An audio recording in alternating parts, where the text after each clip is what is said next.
Well, it's hard to follow that. It's hard. It's such a wonderful movie. We talked a lot today with my friends about the first time you watched it and just the enthusiasm of watching the show. I remember the first time I saw it, my mom was actually a secretary at a law office when we watched this, when I was in school, and she was just like laughing her ass off the whole time. And my mom doesn't laugh at anything. I'm like, who are you? Who are you laughing at this movie? But it just brings back such great memories. Who here is the first time they've seen this show? Oh, okay. And everybody else has seen it before? Amazing, amazing. Well, I'm really excited to do this panel. Thank you to Jim, and thank you to Film Streams for this event, and also just for labor issues, talking about women in the workforce. How great is that? And I want to start by just, Jim had said, you know, we've got a panel of real like ass-kicking, like wonderful women in leadership, and we certainly do, and there's a whole lot of them in the audience here today too. So thank you all for coming. Let me just clap for everybody that's here. It's amazing.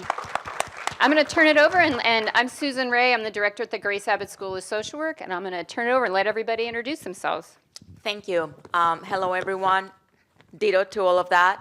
I am Lina Traslaviña Stover, and I serve as the executive director for the Harlem Worker Center. And I'm from Colombia, therefore the accent. Now you don't have to wonder about that anymore. But it's interesting because I look at this film from a very different perspective, right? I did not grow up with any of this necessarily, but I'll tell you more about my perspective in watching this film later on. I'm Quinn Texmo. I'm Community and Citizenship Manager for Turner Construction here in Omaha. I also remember my first time watching it. It was yesterday. Amazing. I thought I should, do my homework for tonight, and I thought it was both ridiculous and lovely and hilarious and ridiculous, and I can't wait to talk more about it. My name's Jaylee Hurst. I'm with the United Food and Commercial Workers, Local 222, Iowa, Nebraska. I'm the secretary-treasurer. I also watched it for the first time yesterday. And as upset as it made me, it made me giggle and at least lighten some of these really heavy topics, when we really get into it. And I'm excited to get everybody's perspective, and thank you guys for being here. Yes, absolutely. So there's a whole lot of things in that show that are still, I think, relevant today. The ones that I was picking up are, if some of the terminology was just so great. The pink color ghetto, I had forgotten that was in the show. And then also, the one thing that strikes out to me is the movie's 9 to 5, but I don't know about any of you, but I think we should just call it like 7 a.m. to 10 p.m. now for working, and that women working in the workforce. There's just like not an end to it. And I'm wondering what sort of challenges that you saw in the movie are still sort of relevant today as you're working with women in the workforce. I'll mention a couple because words also stuck with me. There's a point where they scream, "That was hysterical," or something, or "I should not be this hysterical." So taking back that word, right? Because how many times has that word been weaponized against women? And what is, in this movie, when they said it, we all laughed. So that reaction, wouldn't be nice if we have that reaction every time that someone calls us whatever name. But I love the reclaiming. That was not hysterical, and I want to know more. I want to think more about the stay calm, because somehow women are expected to stay calm, and often we do. I think, for example, the most stressful times in my life are actually when I'm having children, and it's in that moment that, oddly enough, I'm the one that is calm. And everything is happening in this body. But for some reason, the other person that was there is just like, it's panicking, right? And I feel that that is something that we're socialized to as well, that stay calm.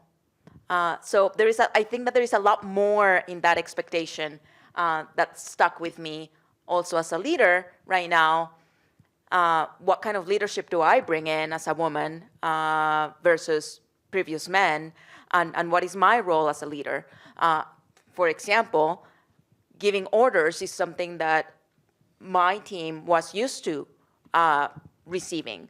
And I come in and like, let's not make mistakes, is really what I come in with the picture. And how do we make this collaborative?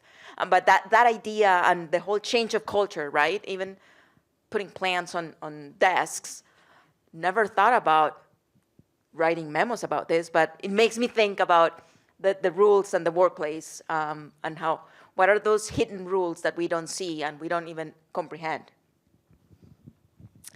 One of the biggest things that really stuck with me when I watched this yesterday, and then again today, was the use of the word girls to describe grown-ass women.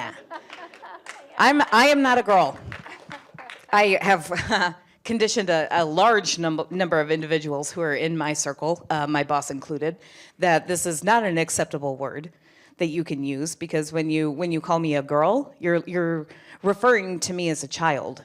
And I have 17 years of industry experience in construction. I'm not a child. The other thing that, just made me want to throw something both times, yesterday and today, was the constant taking credit. Oh, do I need to finish the sentence? I know some of you felt that. Taking credit for women's ideas. There are so many times a woman brings something to the table, sets it onto the table, and it falls upon deaf ears. And then she has a male colleague who says the exact same thing, the exact same way. What's the reaction? That's a great idea. This is brand new. We love it. And we'll pay you double. Yeah. My boss not my current boss, once upon a time in my career, I had a boss who would do this. He'd go trotting into our VP's office, and he'd sit down, he'd present all this research that he had just done. And his secretary, his assistant, actually pulled me aside and said, you know he goes in there and he takes credit for your work, right? And I said, I know, but the guy he's bragging to knows I did it, right? And she said, well, yeah. I'm like, all right, he looks like an asshole. The work gets done, we get to move forward. I don't see a problem with this. But it's still a trend, and it's something that we need to continue to address and bring forward. I think something that has just stayed stagnant, unfortunately, for decades now, that has stayed the same, is the childcare, being that it's still such an issue. I know how difficult it is for our members to be working, 40 plus hours a week, plus and being the only parent in the home, and trying to get them to school, to the events, to everything, and yet still be expected to work full-time, extra hours, overtime, whatever it is.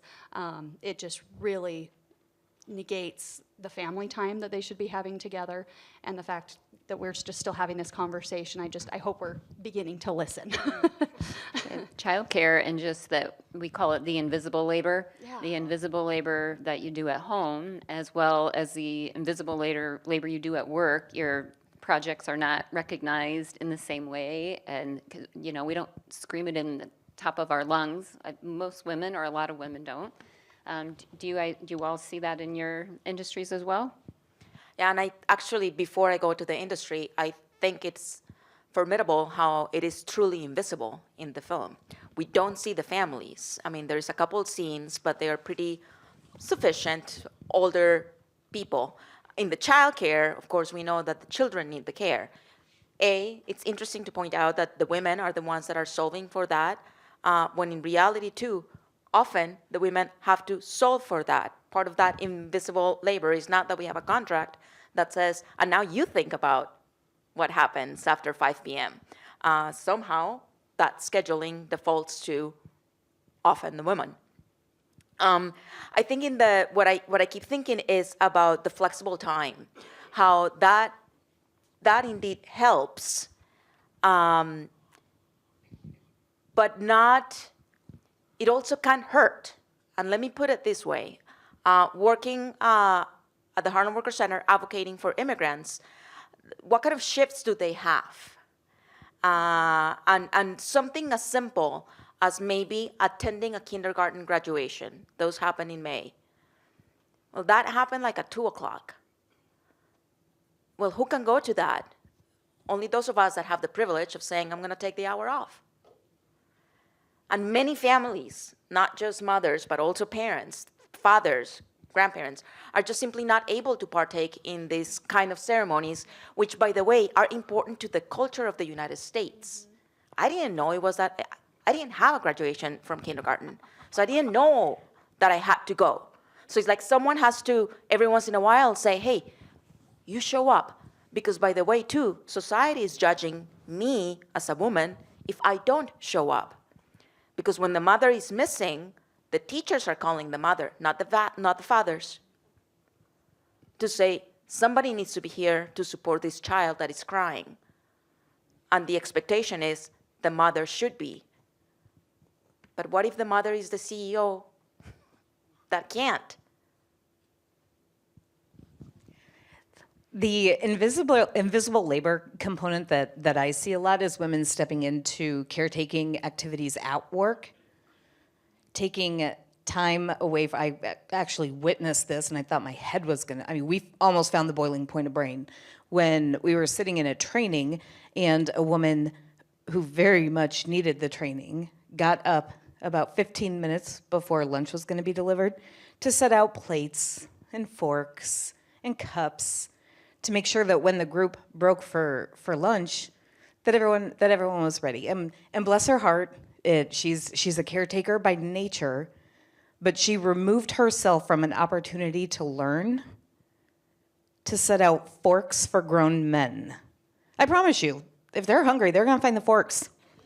Sit your butt back down, get back to the training. But I will say it's not 100% doom and gloom. I work for an incredibly progressive construction company, which is an oxymoron to most. But I am actually starting to see significantly more of the men that I work with saying, hey, I have to go pick up the sick kid. It's my turn to go pick up the kid, which, it is certainly better than just the assumption and only calling the mother. I have colleagues who male colleagues can't do things on certain days of the week because those are nights that his wife gets to go out and do the industry evening things and the networking and the things that help grow her career. So it's not all doom and gloom. It's still there. It's still very real, but I don't want, let's not everyone walk out of here thinking nothing has changed since 1980.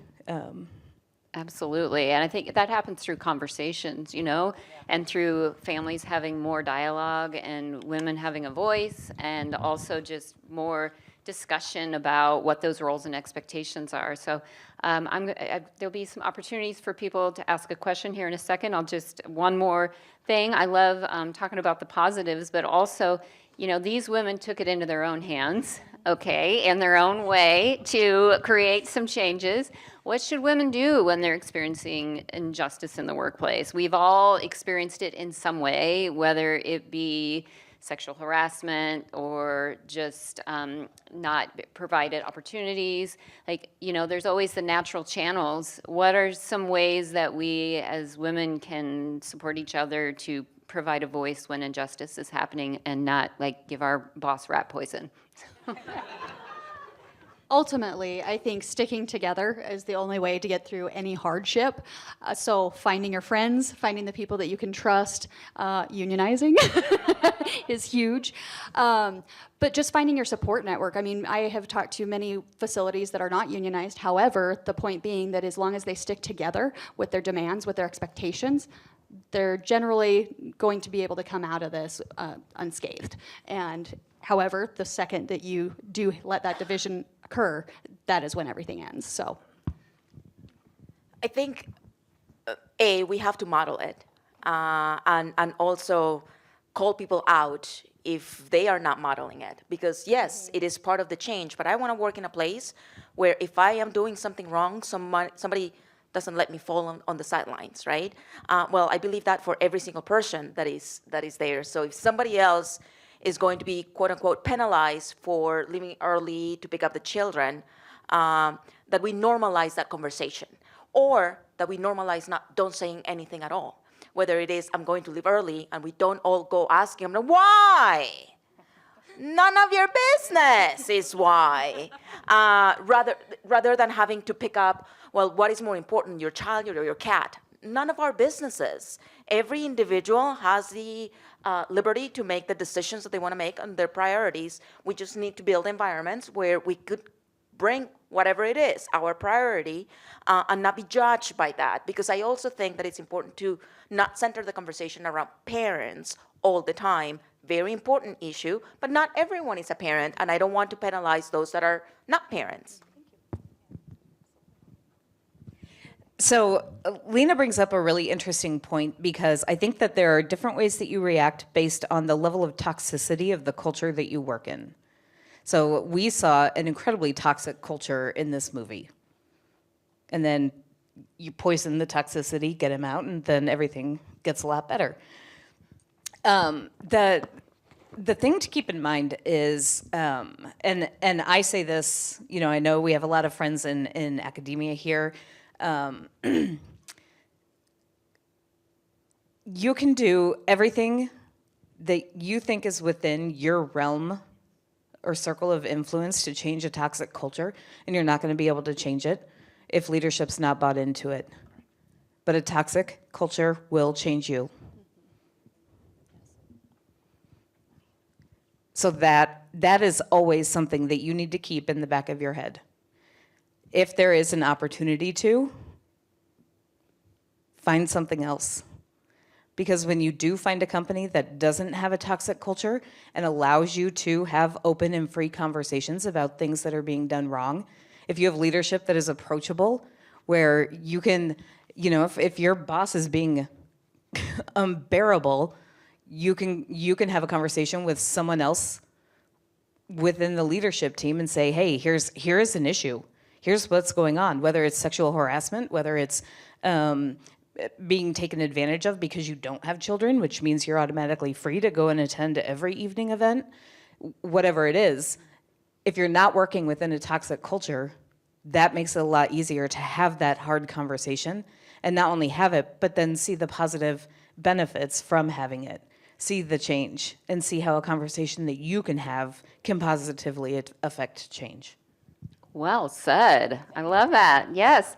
On that note, if there are any questions or comments from the audience, we can certainly take those. Looks like we got one up there. We got one, and then one in the back, up on the second row. Go ahead, Chris. Hello, everybody. Chris Kelly, UNO Department of Gerontology. And first of all, thank you, Jim, for the choice of the film this year, and thank you to the panel for your expertise. I'm a bit of a film nerd as well as a gerontologist, and one of the things that I think about with a film that I like and admire is if I were to remake it today, how would I do it? And as a gerontologist, I can't help but think that if we made 9 to 5 today, one of the main characters would probably be a caregiver. One of the main characters would probably have a dependent elder, a parent, because we know that women comprise 75% of informal caregivers in the country.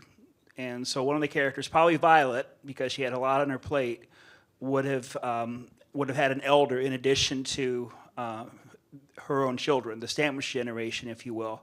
So I guess my question is, if you were to put your writer or director's hat on, what kind of issues would a reboot, if you will, of 9 to 5 in 2024 need to take on?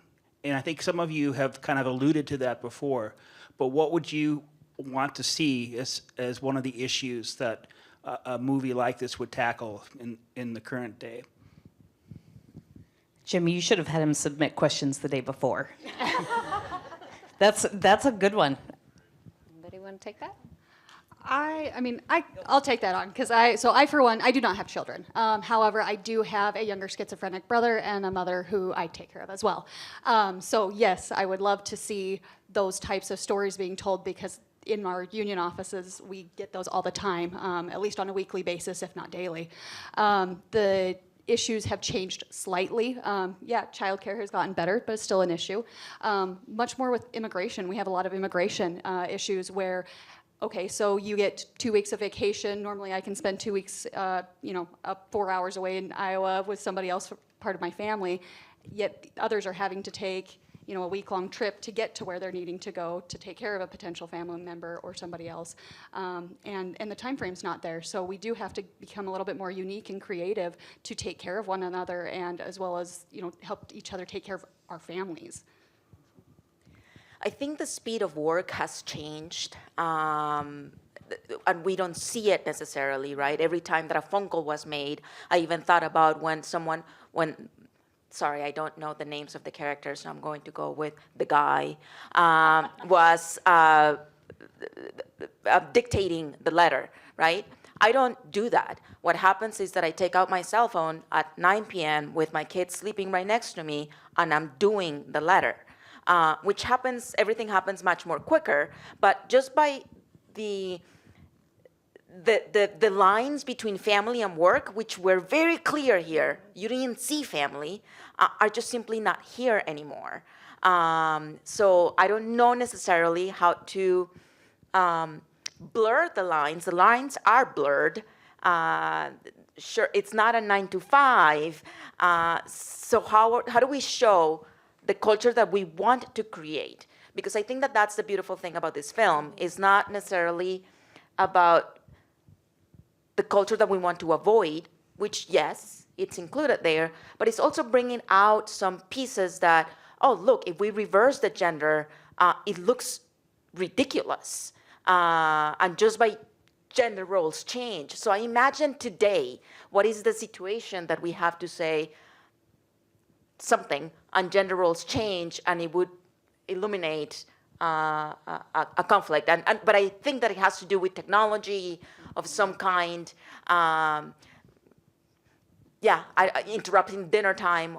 What's dinner time? I don't know. We'll have to have a remote worker in there, and then we're going to have to do a Zoom meeting for sure, and then there's going to have to be somebody not on mute, and I could think of some really great funny ones that we could add to this whole thing. I think it'd be great.